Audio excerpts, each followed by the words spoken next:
شیخ عارف ابو عبداللہ محمد بن ابی الفتح عربی رحمۃ اللہ تعالی علیہ آپ بیان کرتے ہیں کہ میں حضور سیدنا غوث اعظم رضی اللہ تعالیٰ عنہ کی خدمت میں 40 سال کا عرصہ گزارا، اور 40 سال کے عرصے میں میں نے یہ دیکھا کہ حضور سیدنا غوث اعظم رضی اللہ تعالیٰ عنہ آپ نے عشاء کی وضو کے ساتھ صبح کی نماز پڑھتے تھے، اور پھر آپ جب بھی بے وضو ہوتے تو آپ فوری وضو کر 2 نفل پڑھتے، اور آپ کا حال یہ تھا کہ عشاء کی نماز پڑھ کر اپنی خلوت گاہ میں داخل ہوتے اور آپ کے ساتھ اور کوئی داخل نہ ہوتا، اور حجرہ سے سوائے طلوع فجر سے کہ نہ نکلتے۔ جب تک طلوع فجر نہ ہوتا آپ اس وقت اپنے حجرہ مبارک سے باہر نہ آتے تھے۔ آپ کی خدمت میں چند راتیں میں سویا۔ آپ فرماتے ہیں حضرت شیخ ابو عبداللہ رحمۃ اللہ تعالیٰ کہ آپ کی خدمت میں چند راتیں سویا۔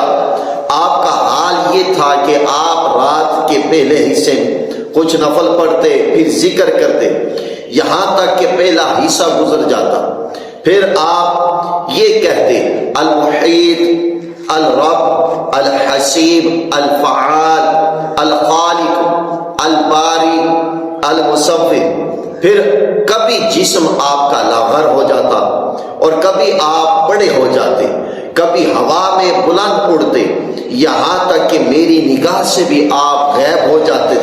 پھر اپنے قدموں پر کھڑے ہوتے اور قرآن مجید کی تلاوت کرتے آپ، یہاں تک کہ رات کا دوسرا حصہ گزر جاتا،